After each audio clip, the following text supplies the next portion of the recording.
Welcome to business मॉकर। मेरा नाम अभिषेक है और आज हम आपको बताएंगे अशोक लेलैंड के कॉन कॉल के बारे में। और ये कॉन कॉल डिटेल में होगी। आप जब ये कॉन कॉल सुन लोगे तो आपको एक वर्ड भी पढ़ने की जरूरत नहीं पड़ेगी पीडीएफ में से या फिर इंग्लिश में आपको कॉन कॉल सुनने की, क्योंकि कई लोगों को थोड़ा सा समझने में प्रॉब्लम हो जाता है इंग्लिश में। बस इस कॉन कॉल को अच्छे से समझने के लिए आपको कुछ चीजों का ध्यान रखना होगा।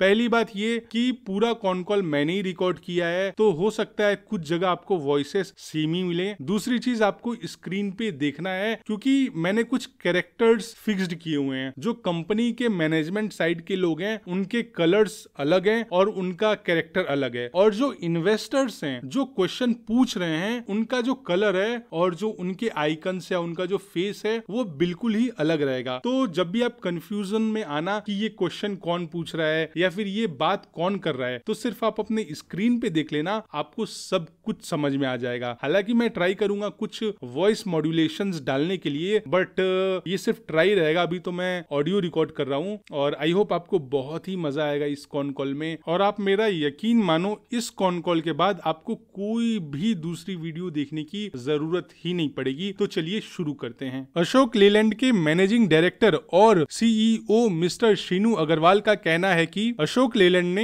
Q3 FY25 में काफी स्ट्रॉन्ग परफॉर्मेंस दिया। नेट प्रॉफिट की बात करें तो वो 31% ईयर ऑन ईयर से बढ़ा और इबिडा मार्जिन भी 12.8% तक इंप्रूव हुआ, जो पिछले क्वार्टर और पिछले साल से काफी बेटर है। साथ ही MHCV इंडस्ट्री में Q3 में फेस्टिव डिमांड और गवर्नमेंट कैपेक्स से मोमेंटम आया। कंपनी ने 30% से ज्यादा मार्केट शेयर मेंटेन किया और एक्सपोर्ट वॉल्यूम भी 33% ईयर ऑन ईयर से ग्रो हुए। साथ ही अगर मैं एलसीवी की बात करूं तो एलसीवी वॉल्यूम्स में भी थोड़ा ड्रॉप था, लेकिन नए प्रोडक्ट्स जिसका नाम है साथी, उसके लॉन्च होने के साथ साथ मार्केट शेयर की बढ़ने की भी उम्मीद है अशोक लेलैंड को। और अगर मैं इलेक्ट्रिक व्हीकल की बात करूं जैसे कि स्विच EIV12 और नए कॉन्सेप्ट ट्रक्स पर भी फोकस बढ़ रहा है अशोक लेलैंड का। ESG के एफर्ट्स भी काफी ज्यादा इंप्रूव हुए हैं, लेकिन आपको ये चीज बता दूं मैं कि हैवी मशीनरी कैटेगरी में सस्टेनालिटिक्स ने ग्लोबल रैंक 1 दिया है अशोक लेलैंड को। और FY26 में मैनेजमेंट को लगता है कि आने वाले साल में LCV, ICV और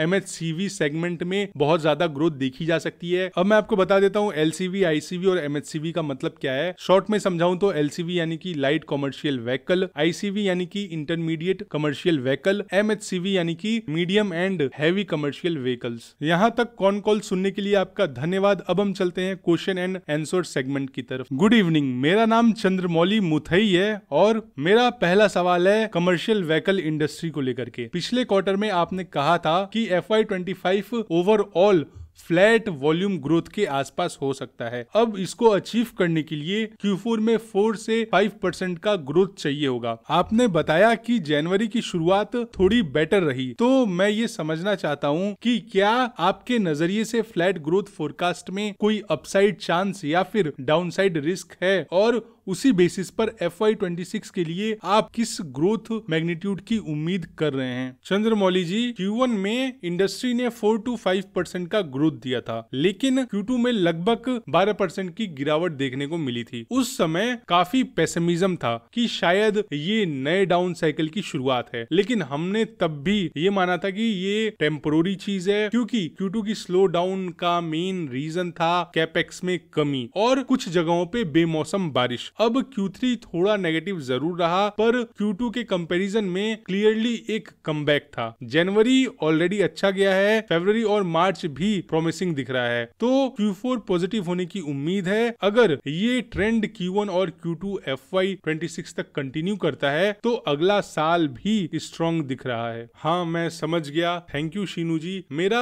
दूसरा सवाल ये है कि जो मार्जिन अपसाइड इस क्वार्टर में इंडियन मार्केट में कमर्शियल व्हीकल कंपनीज ने दिखाया है उसके बारे में है। पिछले 2 क्वार्टर्स में year on year ASP decline था, लेकिन इस क्वार्टर में कंसोल लेवल पर ASP 4% ईयर ऑन ईयर बढ़ गया। Volumes quarter on quarter almost same रहे, लेकिन मार्जिन्स काफी बेहतर हुए। तो मैं ये समझना चाहता हूँ कि इस क्वार्टर में मार्जिन इंप्रूव होने के पीछे कौन से फैक्टर्स थे। Thank you Chandramouli for this question. Actually इस क्वार्टर में ट्रक और बस दोनों साइड का मिक्स काफी काफी अच्छा रहा, जिसका इफेक्ट हायर एएसपी में दिखा। मल्टी एक्सल व्हीकल्स और टिपर सेगमेंट में स्ट्रॉन्ग पिकअप हुआ, इसलिए एएसपी बेटर दिखा। बस सेगमेंट से भी अच्छा रेवेन्यू आया, जिसका इम्पैक्ट ओवरऑल एएसपी पर पड़ा। अब मार्जिन वाले क्वेश्चन पे आते हैं। मार्जिन इंप्रूवमेंट का main reason cost reduction efforts है, जो हम पिछले 2 साल से कर रहे हैं। हर साल 650 करोड़ से ज्यादा का कॉस्ट कट किया गया है। इस साल भी ये कंटिन्यू है। साथ ही स्टील और कमोडिटी प्राइसेस भी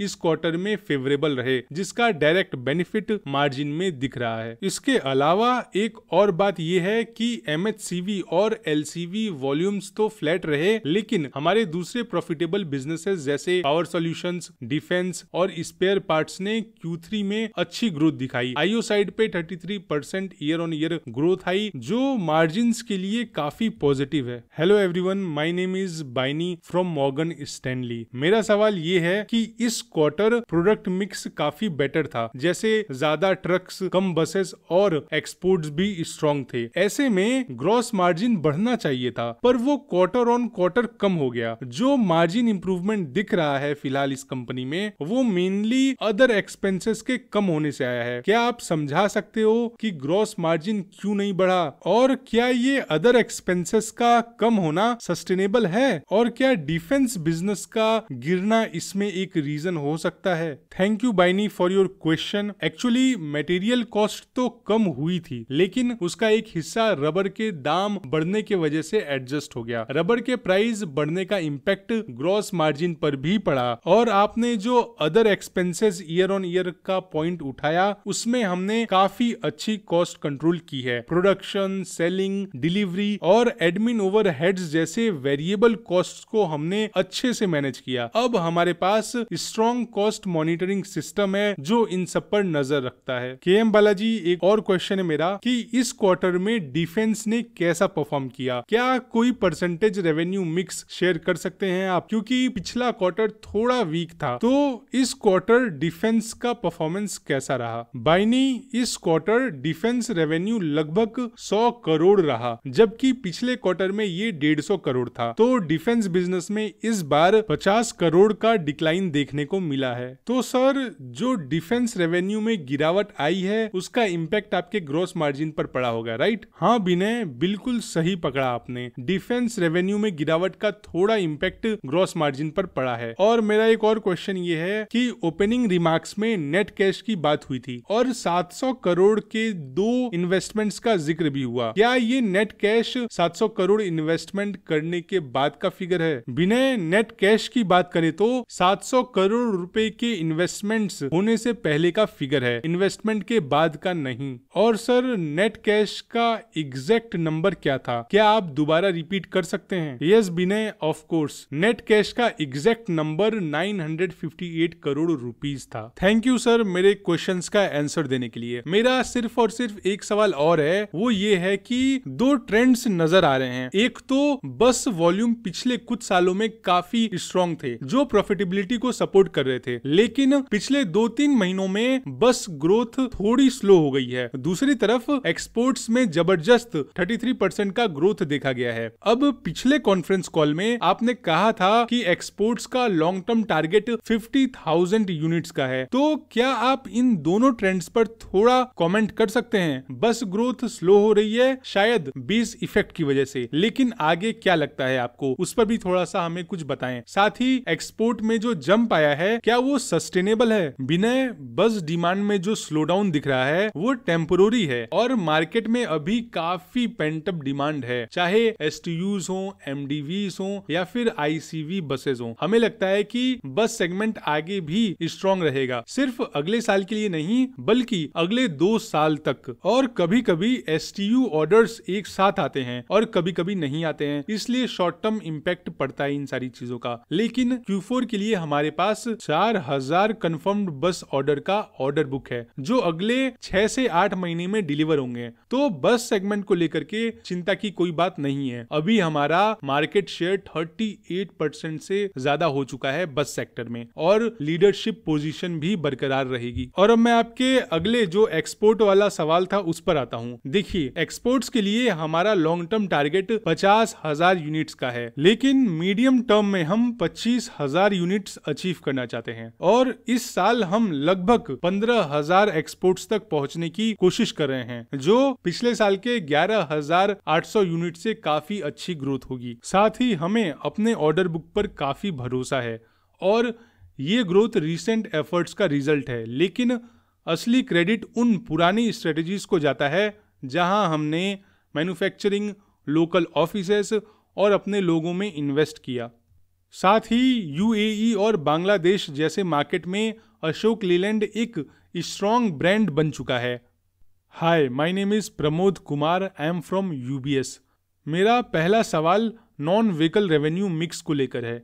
इस क्वार्टर डिफेंस रेवेन्यू काफ़ी गिरा है, जो समझ आता है क्योंकि ये इर्रेगुलर हो सकता है, लेकिन आगे के 1 से 2 क्वार्टर में आप किट सप्लाईज या फिर other high margin non vehicles revenue को कैसे देखते हैं? प्रमोद, मैं इतना कह सकता हूं कि डिफेंस बिजनेस हमें आगे भी पॉजिटिव सरप्राइज देता रहेगा और हमारा पाइपलाइन अभी काफ़ी स्ट्रांग है। हालांकि Q3 में एक बड़ा डिप इसलिए आया क्योंकि कुछ ऑर्डर्स डिले हो गए थे, लेकिन मैं सिर्फ Q4 की बात नहीं कर रहा हूं। अगले 3 से 4 क्वार्टर्स में आप डिफेंस बिजनेस में एक अच्छा जंप देखोगे। सर, मेरा एक और क्वेश्चन है। एक्चुअली सब लोग अभी बिजनेस की साइक्लिसिटी को लेकर के बहुत ज़्यादा कंसर्न है कि हम डाउन साइकिल में हैं या फिर अप साइकिल में, ये क्लियर नहीं हो रहा है।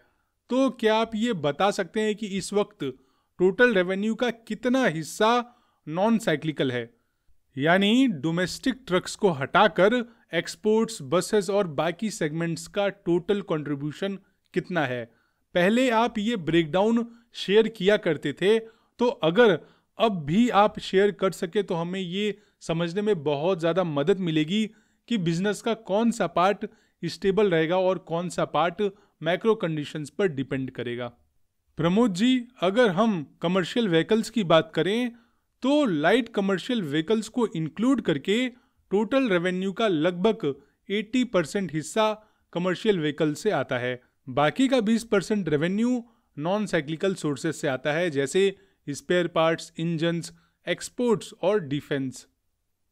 ओके, तो बालाजी, अगर मैं एलसीवी और बसेस को भी नॉन साइक्लिकल साइड में इंक्लूड कर लूँ, क्योंकि ये उतने साइक्लिकल नहीं होते और आपका एलसीवी पोर्टफोलियो भी एक्सपेंड हो रहा है, तो क्या आप इस सेगमेंट के बारे में थोड़ा और डिटेल शेयर कर सकते हैं? कोई मिक्स या परसेंटेज ब्रेक डाउन अगर ऐसा कुछ है तो। प्रमोद, नॉर्मली सिर्फ डोमेस्टिक ट्रक्स का रेवेन्यू शेयर लगभग 55 से 60% के बीच होता है।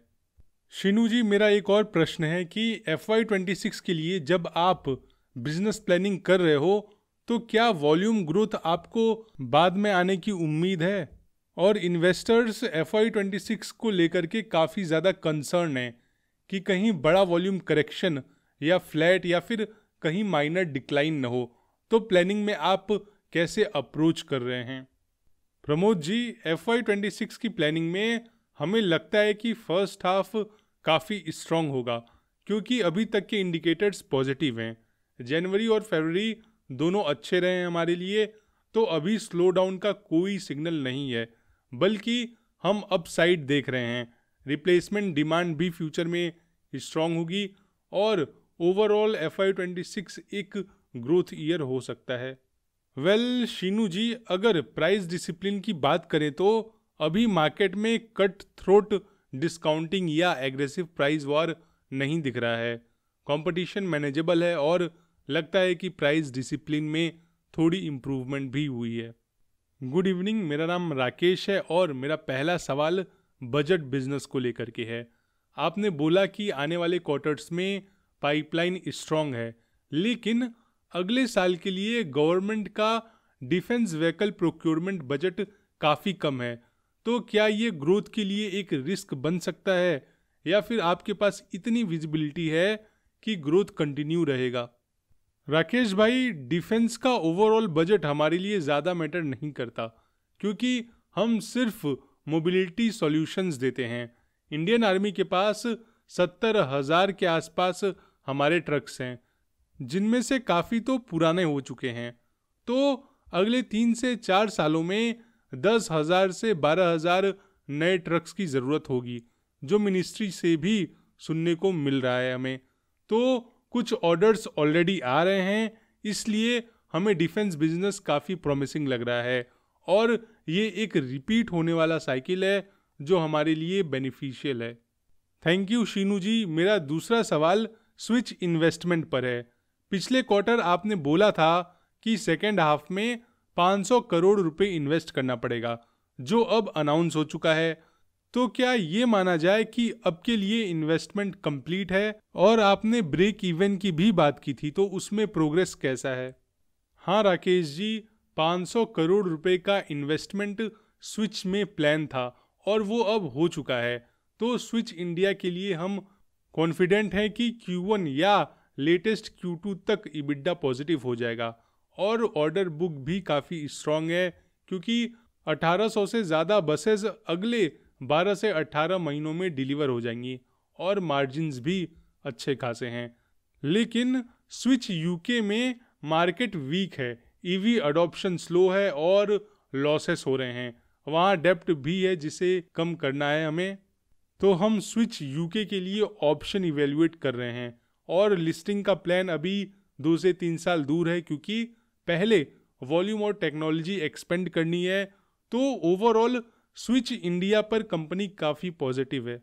गुड इवनिंग, मेरा नाम कपिल है और मेरा क्वेश्चन पहले वाले क्वेश्चन से ही रिलेटेड है कि ये जो 500 करोड़ रुपए का इन्वेस्टमेंट है वो स्विच यूके में जा रहा है या फिर स्विच इंडिया में? कपिल जी, एक्चुअली स्विच का स्ट्रक्चर कुछ ऐसा है कि ये एक होल्डिंग कंपनी है यूके में जिसका नाम है ऑप्टेर। उसके नीचे स्विच यूके और स्विच इंडिया ये दोनों ही आते हैं। तो ये जो 500 करोड़ जिसके बारे में आप पूछ रहे हैं वो इन्वेस्टमेंट ऑप्टेर में जा रहा है। तो इसका कुछ हिस्सा स्विच यूके में डेप्ट कम करने के लिए जाएगा और कुछ हिस्सा स्विच इंडिया में कैपेक्स के लिए यूज़ किया जाएगा। ओके, बट शीनू जी, आपने बोला था कि यूके मार्केट में अभी अनसर्टेनिटी है, तो फिर अभी आप ये इन्वेस्टमेंट क्यों कर रहे हो? कपिल, जैसा मैंने बताया, स्विच यूके पे थोड़ा डेप्ट है जिसे हम कम करना चाहते हैं। उसके साथ साथ वहाँ का कॉस्ट और इंटरेस्ट बर्डन भी हम रिड्यूस करना चाहते हैं। बाकी पैसा स्विच इंडिया के कैपेक्स के लिए यूज़ हो सकता है। शीनू जी, मुझे सब समझ आ गया और मेरा सवाल अब फाइनेंसिंग साइड पे है। क्वेश्चन ये है कि हिंदुजा लेलैंड फाइनेंस ने अच्छा परफॉर्म किया है, लेकिन मार्केट में पर्सनल लोन्स और 2 व्हीलर फाइनेंसिंग में काफ़ी इश्यूज आ रहे हैं। तो क्या आप बता सकते हो कि कमर्शियल व्हीकल फाइनेंसिंग का सिचुएशन क्या है? क्या वहाँ पर भी इश्यूज आ रहे हैं? कपिल जी, फाइनेंसिंग साइड पे कोई मेजर चेंज नहीं है, चाहे MHCV हो या फिर LCV, और कोई टेंशन लेने वाली बात भी नहीं है, क्योंकि हमने अभी तक फाइनेंसिंग साइड में कोई बड़ी प्रॉब्लम या शिफ्ट नहीं देखा है। शीनू जी, मेरा दूसरा सवाल है LCVs पे। आपने बोला था कि आप नियर टर्म में 20% मार्केट शेयर अचीव करने वाले हो। तो क्या ये ओवरऑल LCV मार्केट के लिए है? क्योंकि अभी तो हम अप्रॉक्स 11% पे हैं। तो आप मार्केट शेयर बढ़ाने के लिए कैसे प्लान कर रहे हो और नए प्रोडक्ट्स में क्या खास बातें हैं? कपिल जी, अभी हम सिर्फ 2 से 4 टन LCV सेगमेंट का मार्केट शेयर देख रहे हैं। फिलहाल हमारा जो मार्केट शेयर है 2 से 4 टन में वो अराउंड 18.5% का है और हम इसको शॉर्ट टर्म में 20% का टारगेट लेकर के चल रहे हैं। लेकिन हम मीडियम टर्म में 2 से 4 टन LCV सेगमेंट का टारगेट 25% का है, यानी कि हम 25% मार्केट शेयर कवर कर लेंगे 2 से 4 टन LCV सेगमेंट में। लेकिन हमारा ओवरऑल LCV मार्केट अभी सिर्फ 50% का है। लेकिन हमारा ये गोल है कि अगले 3 से 4 सालों में हम अपना कवरेज 80% तक लेकर के जाएं। साथ ही जो है वो हमारा पहला स्टेप है इस डायरेक्शन में। साथ ही आपको पता है हमारा टेक्निकली बोलूं तो ये 2.2 टन का ट्रक है साथी। लेकिन साथी को हमने premium entry level pickup category में लॉन्च किया है और ये लॉन्च हमने भारत मोबिलिटी एक्सपो दिल्ली में किया था। अब अगले कुछ सालों में और भी नए LCVs हम लॉन्च करने का प्लान कर रहे हैं। कुछ तो 3.8 से 5 टन के सेगमेंट में होंगे और कुछ 6 to 7.5 टन के सेगमेंट्स में लॉन्च होंगे। और ये सब लॉन्च करके हम अपना मार्केट कवरेज 50% से 80% तक ले जाएंगे। और हम काफ़ी प्रोजेक्ट्स पर काम कर रहे हैं, साथ ही साथ हमारा रोड मैप भी काफ़ी क्लियर है। गुड इवनिंग एवरीवन, मेरा नाम अमित है और मेरा पहला सवाल ये है कि क्विक कॉमर्स सेगमेंट बहुत ही तेज़ी से ग्रो कर रहा है, तो क्या इसके हमारे किसी भी सेगमेंट एलसीवी या फिर आईसीवी पे कोई पॉजिटिव या नेगेटिव इम्पैक्ट पड़ सकता है? नहीं अमित जी, इसका सिर्फ और सिर्फ पॉजिटिव ही इफेक्ट पड़ेगा, स्पेशली लास्ट माइल मोबिलिटी के लिए। मुझे लगता है कि एलसीवी और आईसीवी दोनों सेगमेंट्स को बहुत ज़्यादा फ़ायदा होगा क्विक कॉमर्स के ग्रोथ से। हाँ, थोड़ा बहुत बेनिफिट मीडियम माइल सेगमेंट को भी मिलेगा। शीनू जी, मेरा दूसरा सवाल ये है कि आपके हिसाब से एलसीवी सेगमेंट में ग्रोथ ड्राइवर्स क्या क्या होंगे? दूसरा, कंपनी की स्ट्रेटेजी क्या है इस सेगमेंट के लिए? और आपके ओपिनियन में प्रोडक्ट गैप्स अभी कहाँ कहाँ पर हैं और कौन से सेगमेंट्स में कमी महसूस हो रही है? आखिरी चीज़ ये कि क्या आप अगले 2 से 3 सालों के लिए लॉन्च पाइपलाइन शेयर करना चाहेंगे? अमित जी, जैसा मैंने पहले भी बताया, एलसीवी सेगमेंट्स में हमारे 2 मिशन ऑब्जेक्टिव्स हैं। पहला, मार्केट कवरेज। अभी हम एलसीवी मार्केट का सिर्फ 50% कवर करते हैं। दूसरा हमारा ऑब्जेक्टिव है प्रोडक्ट एक्सपेंशन। शीनू जी, मेरा आखिरी सवाल ये है कि आपके असेसमेंट के हिसाब से डेडिकेटेड फ्राइट कॉरिडोर यानी कि डीएफसी का अभी तक कॉमर्शियल व्हीकल इंडस्ट्री पर कितना इम्पैक्ट पड़ रहा है? हाँ अमित जी, डीएफसी का थोड़ा बहुत इम्पैक्ट तो है, जिसे हमने पहले भी डिस्कस किया था, लेकिन इसका मेजर इफेक्ट आने में अभी थोड़ा टाइम लगेगा। लेकिन बहुत सारे चैलेंजेस भी हैं, जैसे डीएफसी को प्रॉपर्ली सेटअप करना, फिर कस्टमर के लिए राइट प्रपोजिशन देना, और सबसे बड़ी बात, पॉइंट ए से पॉइंट बी तक तो ट्रेन जाती है, लेकिन पॉइंट बी से आगे का ट्रांसपोर्ट कैसा होगा, ये भी कुछ इश्यूज हैं। तो ओवरऑल इसका इम्पैक्ट ग्रेजुअल होगा और लॉन्ग टर्म में दिखाई देगा, लेकिन अभी के लिए इसका छोटा सा ही इफेक्ट कमर्शियल व्हीकल इंडस्ट्री पर पड़ता है। गुड इवनिंग, मेरा नाम मुकेश है और मेरा पहला सवाल टिपर सेगमेंट पर है। क्योंकि Q3 में आपके टिपर वॉल्यूम्स काफ़ी अच्छे ग्रो हुए, लेकिन क्या ये सिर्फ सीजनल इम्पैक्ट है या आपको लगता है कि ये सेगमेंट में एक्चुअल रिवाइवल दिख रहा है? नहीं मुकेश, ये सिर्फ सीजनैलिटी नहीं है। जैसा मैंने पहले भी बताया, पिछले 4 से 6 क्वार्टर्स में हमारे टिपर सेगमेंट में काफ़ी डीग्रोथ हुआ था, और इसका रीज़न कुछ स्पेसिफिक इश्यूज और प्रोडक्ट गैप्स थे जो हमने टिपर रेंज में ऑलरेडी फिक्स कर दिया है, और ये हमने लास्ट 3 महीनों में फिक्स किया है उन प्रॉब्लम्स को। तो अब आप टिपर वॉल्यूम्स में एक कंसिस्टेंट ग्रोथ देखोगे, और अच्छी बात यह है कि टिपर सेगमेंट का मार्जिन बाकी सेगमेंट से ज़्यादा होता है, तो ये कंपनी के लिए प्रॉफिटेबिलिटी में भी हेल्प करेगा। तो आपको आने वाले क्वार्टर्स में बहुत ही जल्द एक डिसप्रपोर्शनेट ग्रोथ देखने को मिलेगी टिपर्स में। ओके शीनू जी, तो क्या हम ये मान सकते हैं कि आपने जो ट्रिपर सेगमेंट में मार्केट शेयर लूज किया था, उसमें से कुछ आप वापस गेन कर पाओगे? हाँ मुकेश, बिल्कुल। 2 साल पहले हमारा ट्रिपर सेगमेंट में मार्केट शेयर 29 से 30% के आसपास था, लेकिन अभी ये 23% के आसपास है। तो हमारे पास अभी 7% का क्लियर हेडरूम है मार्केट शेयर वापस गेन करने के लिए। ठीक है शीनू जी, मैं समझ गया। मेरा अगला सवाल प्राइसिंग को लेकर के है। आपने थोड़ा मेंशन किया था, लेकिन क्या आप बता सकते हो कि Q3 में एक्चुअल नेट प्रॉफिट रियलाइजेशन कितना बढ़ा? मेरा मतलब है डिस्काउंट हटाकर एक्चुअल में आपकी नेट प्राइसिंग कितनी बढ़ी? मुकेश, नेट प्राइसिंग लगभग फ्लैट ही रही। 1 महीने में हमने प्राइस इंक्रीज किया था, लेकिन बाकी के 2 महीने में हम सक्सेसफुल नहीं हो पाए। तो ओवरऑल देखा जाए तो Q3 में ट्रक्स और बसेस के लिए प्राइसिंग ऑलमोस्ट सेम ही थी। Hi, I am Joseph. KM Balaji, मेरा आपसे 2 सवाल है। पहला, आपके ग्राउंड लेवल फीडबैक के हिसाब से फ्लीट ऑपरेटर्स के बीच NPAs बढ़ रहे हैं, यानी कि लोन डिफॉल्ट्स या फिर पेमेंट इश्यूज हो रहे हैं? और दूसरा सवाल, आपको ग्राउंड पे फ्लीट यूटिलाइजेशन रेट्स और फ्राइट रेट्स कैसे दिख रहे हैं? क्या डिमांड स्ट्रॉन्ग है? जोसेफ, अगर आप फ्राइट ऑपरेटर्स की ऑपरेटिंग इकोनॉमिक्स देखो तो अभी तक सब कुछ ठीक चल रहा है। फ्राइट रेट्स ग्रेजुअली बढ़ रहे हैं, फ्यूल रेट्स स्टेबल हैं, और अब जो 0.25% का इंटरेस्ट कट आया है उससे ईएमआई भी कम हो जाएंगी। ये सब मिलाकर ट्रांसपोर्टर्स के लिए प्रॉफिटेबिलिटी को सपोर्ट करते हैं। और फ्लीट यूटिलाइजेशन भी हेल्दी है। लास्ट 2 से 3 सालों से व्हीकल्स वॉल्यूम 3.5 से 3.7 लाख यूनिट्स के आसपास ही बने हुए हैं। तो ओवरऑल डिमांड आउटलुक भी पॉजिटिव है, चाहे वो यूटिलाइजेशन हो या फिर प्रॉफिटेबिलिटी। ठीक है, मेरा दूसरा सवाल ऑपरेट पीएलसी को लेकर के है। आपने कहा कि वहाँ सिचुएशन थोड़ी चैलेंजिंग है, यानी कि यूके में। तो क्या आप बता सकते हो कि ऑपरेट पीएलसी का एनुअल कैश बर्न कितना हो रहा है?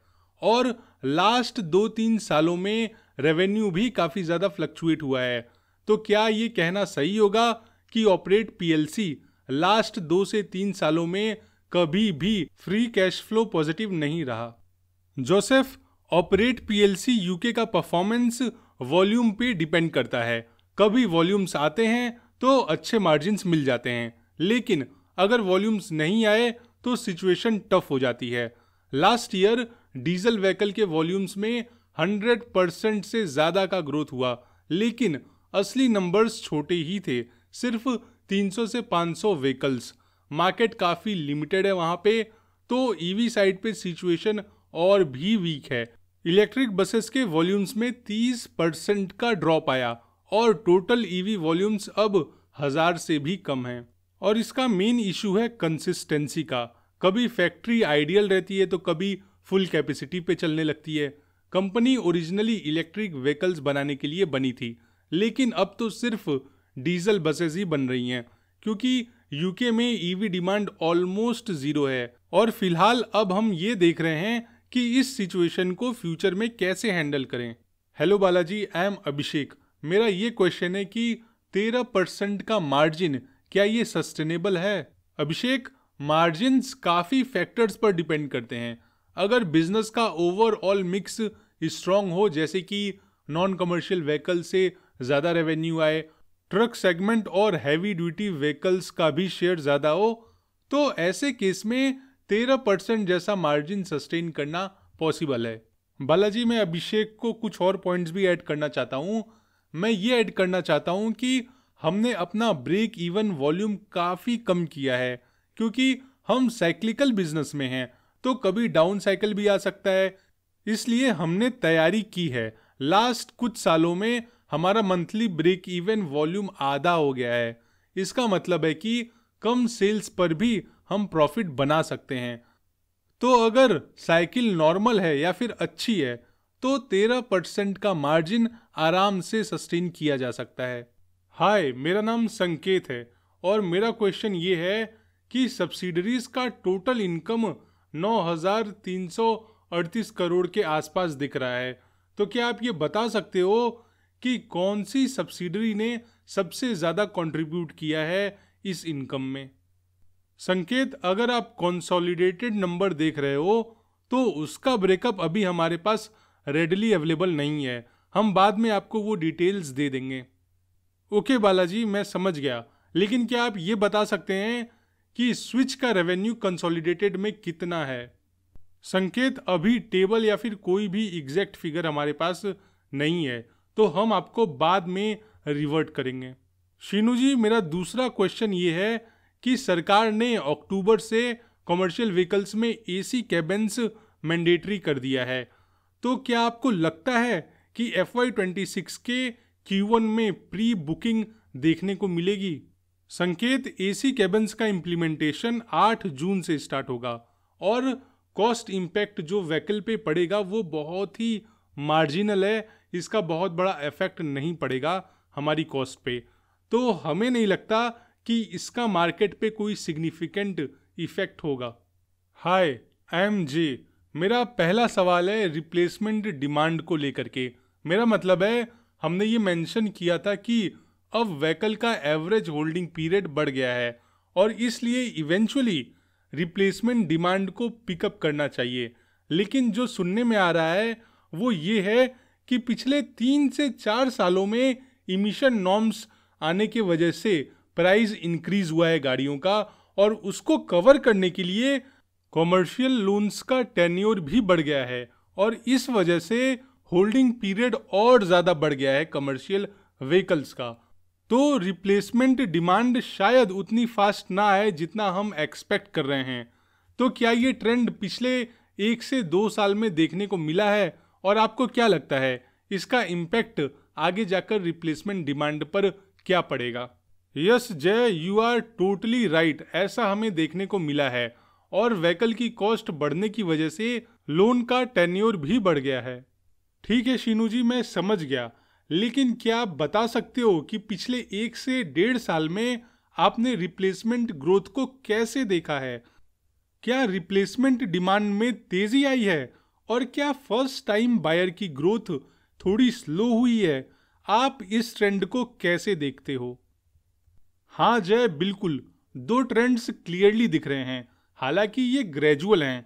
पहला ट्रेंड ये कि इंडिविजुअल बायर्स फ्लीट की तरफ शिफ्ट हो रहे हैं और दूसरा रिप्लेसमेंट डिमांड ओवरऑल डिमांड का एक बड़ा हिस्सा बन रहा है, यानी कि नए बायर्स के मुकाबले में अब पुरानी गाड़ियों को रिप्लेस करने वाले ज़्यादा कंट्रीब्यूट कर रहे हैं। और ये कॉन कॉल यहीं पे समाप्त होती है। आई होप आप लोगों को सारी चीज़ें समझ में आ गई होंगी। स्क्रीन पे आपको PDF भी दिख रहा होगा। कोई भी डाउट है तो आप कमेंट सेक्शन में लिख सकते हैं और आप मुझे ये ज़रूर बताएं कि ये कॉन कॉल हम आगे चलें लेकर के या फिर हम अपने डेली बिजनेस न्यूज़ पे ही फोकस करें। और अगर आप अगला कॉन कॉल चाहते हो तो इस वीडियो पे एटलीस्ट 1000 लाइक्स जब भी पूरे हो जाएंगे तब मैं समझ जाऊंगा कि आपको इस तरह के वीडियोस चाहिए। तो फिर मैं जितनी भी फेमस कंपनीज हैं उनके कॉन कॉल को हिंदी में आपको समझाऊंगा, या तो वो होंगे पूरे के पूरे लेंथ में वीडियो में, या तो फिर ऐसा हो सकता है कि मैं आपको कॉन कॉल की समरी समझाऊं, बट वो समरी इस तरह से होगी कि आपको पूरे 1-2 घंटे के कॉन कॉल को सुनने की कोई ज़रूरत नहीं पड़ेगी। इस वक्त ये वाला जो कॉन कॉल है वो मैंने एक line word to word Hindi में आपको समझाया है। हालांकि अशोक लेलैंड का ये वाला कॉन कॉल शॉर्ट था, लेकिन कई सारे ऐसे भी कॉन कॉल होते हैं जो बहुत लंबे होते हैं। तो उस लिहाजे से आप मुझे बताइएगा आपको क्या पसंद है, तो मैं वही कॉन कॉल आप तक लेकर के आऊँगा। क्योंकि कई बार होता है लोग इतनी लंबी वीडियोस नहीं देखना पसंद करते हैं। तो आप क्या पसंद करते हो आप कमेंट में लिख दो, मैं उसी तरह के वीडियोस आपके लिए लेकर के आऊँगा। और अगर आपको नहीं समझ में आ रहा है तो एक हम एक्सपेरिमेंट कर लेंगे। नेक्स्ट वीडियो में जिस भी कॉन कॉल पे लाऊंगा उसमें क्या करेंगे हम कि समरी कॉन कॉल में आपको समझाऊंगा, बट वो समरी इस तरह से रहेगा कि वो पूरे कॉन कॉल का निचोड़ रहेगा। तो जैसा भी रहेगा आप मुझे बताना। और इसी के साथ अशोक लेलैंड लिमिटेड का Q3 FY25 का कॉन कॉल समाप्त होता है। Bye bye, take care, please आप अपना और अपनी फैमिली का ख्याल रखिए।